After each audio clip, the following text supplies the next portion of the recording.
হালকা হাওয়া, বাইকের হ্যান্ডেল ধরে এক অজানা অভিজ্ঞতার দিকে এগিয়ে চলা। হ্যাঁ বন্ধুরা, হেসেলের হাওয়া বদল চ্যানেলে আজকের পর্বে আপনাদের সবাইকে জানাই স্বাগতম।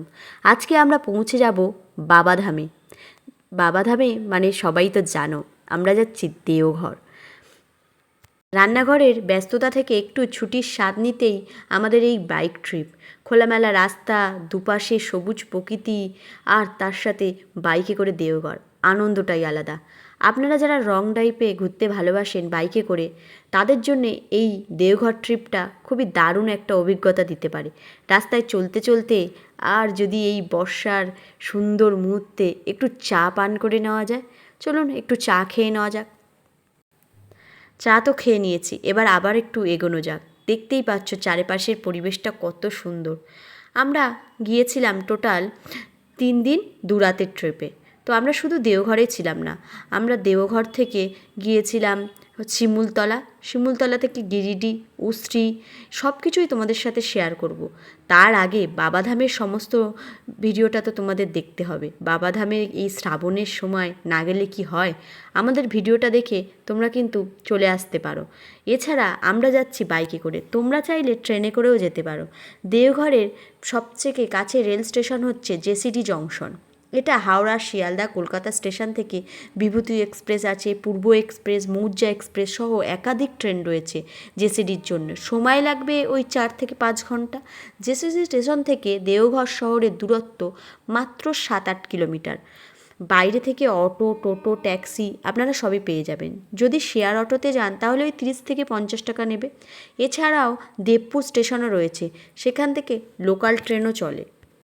এছাড়াও যারা বাসে করে আসতে চাইছেন, নাইট সার্ভিস, ডে সার্ভিসের বহু বাস আছে। তো আপনারা আপনাদের পছন্দ মতো শহর থেকে যে কোনো একটা বাস ধরে চলে আসতে পারেন। এছাড়াও যদি আকাশপথে আসতে চান তাহলে তো দেওঘরে এখন নিজস্ব এয়ারপোর্ট চালু হয়ে গেছে, তো আপনারা অবশ্যই ফ্লাইটে করে চলে আসতে পারবেন। এই ভিডিওতে আপনাদের সাথে সব কিছুই শেয়ার করব। দাঁড়াও, রাস্তায় যেতে যেতে এই সুন্দর পদ্মবিলটা দেখে দাঁড়িয়ে পড়লাম। আমাদের এখানে যদি এরকম পদ্মবিল থাকতো, আমি শিওর একটা ফুলও থাকতো না। কিন্তু এখানে দেখছি কোনো মানুষ এদিকে পাত্তাই দিচ্ছে না, কিন্তু পুকুরটা অত্যন্ত দূষিত হয়ে আছে। আমার মনে হয় এটা একটু সংরক্ষণ করলে ভালো হয়। এই দেখো, কথা বলতে বলতে আমরা ওয়েস্ট বেঙ্গল ছেড়ে এখন ঝাড়খণ্ডে প্রবেশ করছি। তোমাদেরকে দেখাচ্ছি, এই ওয়েলকাম টু ঝাড়খণ্ড। এখানে সাইনবোর্ডগুলোই তোমাদের দেখাচ্ছি। এটা হচ্ছে বর্ডার।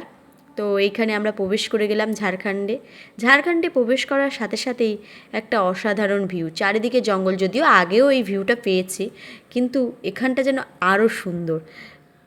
চারিদিকে পাহাড়, আর মাঝখান থেকে বাইকে করে, আহা স্বর্গ! দারুণ লাগছিল, অসাধারণ লাগছিল চারিপাশটা। দেখতে পাচ্ছ, এই জায়গাটা দেখে আমার একটা গান মনে পড়ছিল, এ হাসিন বাদিয়া এ খোলা আসমা। আমি জানি আমার গানের গলাটা অতটাও ভালো নয়, তো একটু অ্যাভয়েড করবে। আসলে যখন ভিডিওটা এডিট করতে বসেছিলাম না, তখন নিজেকে কন্ট্রোল করতে পারছিলাম না, মনে হচ্ছিল আবার ছুটে চলে যাই।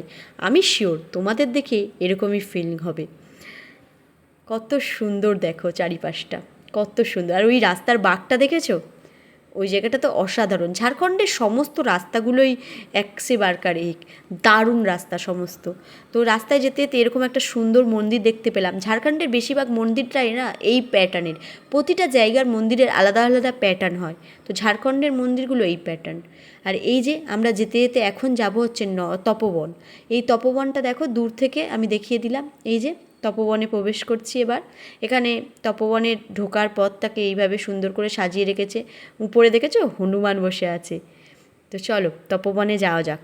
তপোবনে যাওয়ার জন্যে আমরা নিচে প্রথমে গাড়িটা রেখেছিলাম। এখানে পার্কিং ফ্রি লাগে না, নর্মালি রেখে দিলেই হয়। এখানে আরেকটা বিষয় আছে, প্রচুর ক্যামেরাম্যান আছে যারা তোমাদেরকে বলবে যে ফটো তুলে দেওয়ার জন্যে, বাঁদর বা হনুমানের সাথে ফটো তুলে দেওয়ার জন্য খুব জোর করবে। তোমরা চাইলে তুলতে পারো, বাট বেশি দাম নেয় না, মাত্র 50 টাকা করে নেয়। দারুণ ফটো তুলে দেয়। এছাড়াও তোমরা অবশ্যই খাওয়ানোর জন্যে বাদাম চিড়ে যে যা পারবে সব নিয়ে আসবে। এটা আমি বলে দিলাম, আমার প্রথমবার ছিল বলে এই এক্সপিরিয়েন্সটা মানে হয়েছিল যে আমি নিয়ে যেতে পারিনি। আর এখানে আমরা উঠে গেছি তপোবনের উপরে। এখানের টপ থেকে আমরা তোমাকে চারপাশের ভিউটা দেখাচ্ছি 360 ডিগ্রিতে। দেখো কত সুন্দর লাগছে। কিন্তু তোমরা কিন্তু হনুমানের জন্য খাবারটা নিয়ে যাবে, দারুণ মজা হয় ওখানে হনুমানকে খাইয়ে। আর ওখানের হনুমানগুলো প্রচণ্ড ফ্র্যাঙ্কলি, মানে প্রচণ্ড ভালো, ওরা তোমার হাত থেকে খাবার খাবে। তো আমি ওটা আরও বেশি ওদেরকে খাওয়াতে চাইছিলাম, কিন্তু আমার কাছে সেরকম খাবার ছিল না। আগে যদি জানতাম আরও বেশি খাবার নিয়ে যেতাম। এই যে আমি এখন যাচ্ছি, এখানে আমার কাছে ছিল ছোলা, নিচে থেকে এই ছোলাটা কিনেছিলাম। এখানে তখন ছোলাটা অল্প, এই ধরো 12-14টা ছোলা, যেটা আমাদের 10 টাকা নিয়ে নিয়েছিল। আর তার সাথে একটি সিঁদুর আর একটু কড়ি দিয়েছিল পুজো দেওয়ার জন্য, যেটা প্রায় 30 টাকা। তো এখানে প্রচুর দাম, তোমরা বাড়ি থেকেই সব নিয়ে আসবে যদি এইভাবে হনুমানকে খাওয়াতে চাও। আমি দেখালাম কি সুন্দর ওরা খেলো।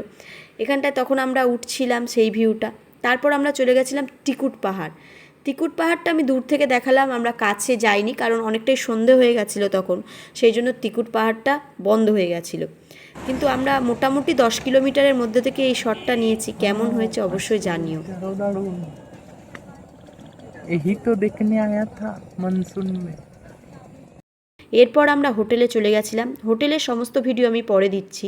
তার আগে দেখো এখন বাজে ঘড়িতে সকাল 5টা 10, আর আমরা হাঁটছি মন্দিরের উদ্দেশ্যে। হ্যাঁ, ঠিকই ধরেছ, বাবার দেখার উদ্দেশ্যে। এখানে দেখতে পাচ্ছ রাস্তায় একটা লোকও নেই। যত মন্দিরের কাছে এগোচ্ছি তত ভিড়টা বাড়ছে। এখন ঘড়িতে 5:30 বাজে। তো আমাদের হোটেল থেকে ওই 10-15 মিনিট মতন ডিস্টেন্স ছিল মন্দিরটার। তো আমরা হেঁটে হেঁটেই যাচ্ছিলাম। এখানে দেখতে পাচ্ছ কত লোক এসছে বাবার দর্শনে। চারিদিকটা এখনও অন্ধকার, আলো ফোটেনি। কিছু কিছু দোকান খুলেছে, কিছু কিছু দোকান খোলেনি। এই যে এবারে দেখো আমরা মন্দিরের ভিআইপি লাইনে দাঁড়িয়েছি।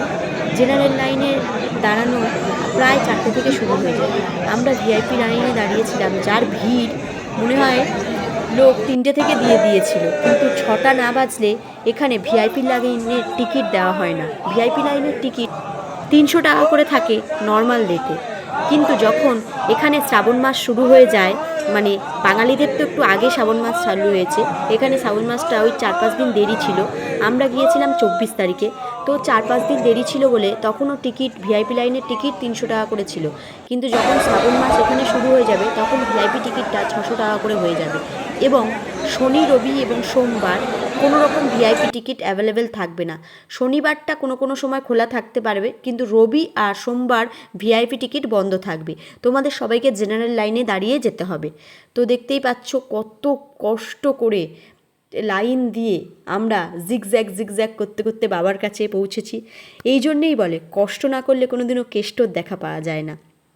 তবু আমরা ভিআইপি লাইনে দাঁড়িয়েছিলাম। ভিআইপি লাইনে দাঁড়ালে সকাল 6টায় যদি দাঁড়াও, মোটামুটি 9টার মধ্যে তোমাদের পুজো হয়ে যাবে। কিন্তু জেনারেল লাইন ভোর 4টে থেকে হয়, কিন্তু ওটা পুজো দিতে তোমাদের মিনিমাম 5-6 ঘন্টা টাইম লাগবে। এইখানে দেখতেই পাচ্ছ বাবা আর মায়ের মন্দির একসাথে যুক্ত করার জন্য এই সুতোগুলো বাড়ছে। এখানে এটা খুবই প্রচলিত। মন্দিরে অত্যাধিক ভিড় হয়েছিল, মানে বলার মতন নয়। তোমাদেরকে সেই ফটো আমি দেখিয়ে দেবো। ভিতরে গিয়ে কোনোরকম ভিডিও ক্লিপ নিতে পারিনি এবং অ্যালাউও ছিল না, কারণ ফোন বার করলে ওখানে পুলিশরা প্রচণ্ড রিয়াক্ট করছিল। সেই জন্য ফোন বার করা ওর ভিতরে যাচ্ছিল না। আমি ওই লাইনে দাঁড়িয়ে দাঁড়িয়ে যেটুকুনি পেরেছি। এখানে গান শোনাচ্ছিল। তারপরেই দেখো ভিড়টা, দেখো জাস্ট অনেক ভিড় হয়েছিল, অনেক ভিড় হয়েছিল। তো এরপর আমরা হোটেলে আবার ফিরে এসেছিলাম 9টার মধ্যে পুজো দিয়ে। এখানে আমরা হোটেল রুমটা দেখাচ্ছি। এই রুমটা হচ্ছে আমরা নন এসি রুম নিয়েছিলাম। ওখানে খুবই ঠান্ডা, মানে পরিবেশটা ওরকম ঠান্ডা ঠান্ডা, খুবই ঠান্ডা বলা যাবে না, গায়ে মানে মোটামুটি পাখা সেরকমভাবে আমাদের চালাতে হয়নি। এটা জাস্ট তোমাদের দেখানোর জন্য পাখাটা চালিয়েছিলাম। দেখতেই পাচ্ছ রুমটা। এই রুমটা নিয়েছিল আমাদের 1500 টাকা নন এসি। আর যদি তোমরা ওখানে শ্রাবণ মাস চালু হয়ে যাওয়ার পর যাও, তাহলে হয়তো এটা 2000 টাকা হয়ে যেতে পারে এই রুমটা। এছাড়া ওখানে খুব ভালো ভালো থাকার জায়গা করা হচ্ছে। আর এই রুমটার মধ্যে তেমন কিছু নেই, জাস্ট একটা চেয়ার আছে, মর্টিং দিয়ে দিয়েছিল। আর এখানে পাখা, একটা ব্ল্যাঙ্কেট, 2টো বালিশ দিয়ে দিয়েছিল। আর ওয়াশরুমে একটা বালতি ছিল। আর ওয়াশরুমটা হচ্ছে ওয়েস্টার্ন। আর এখানে গিজারও ছিল, তাই চানের কোনো সমস্যা হয়নি। আমরা 4:30টার সময় স্নান করেছিলাম। তো তোমরা চলে আসতে পারো। আমরা এবার এই রুমটা ছেড়ে দেবো, দিয়ে আমাদের নেক্সট গন্তব্যের দিকে এগিয়ে যাব। এবং আমাদের সাথে থেকো, চ্যানেলটাকে সাবস্ক্রাইব করো, লাইক করো, বন্ধুদের সাথে শেয়ার করো। আরও নিত্য নতুন আপডেট পাবে এবং আরও সাফার বাকি আছে, তাই স্টে টিউন।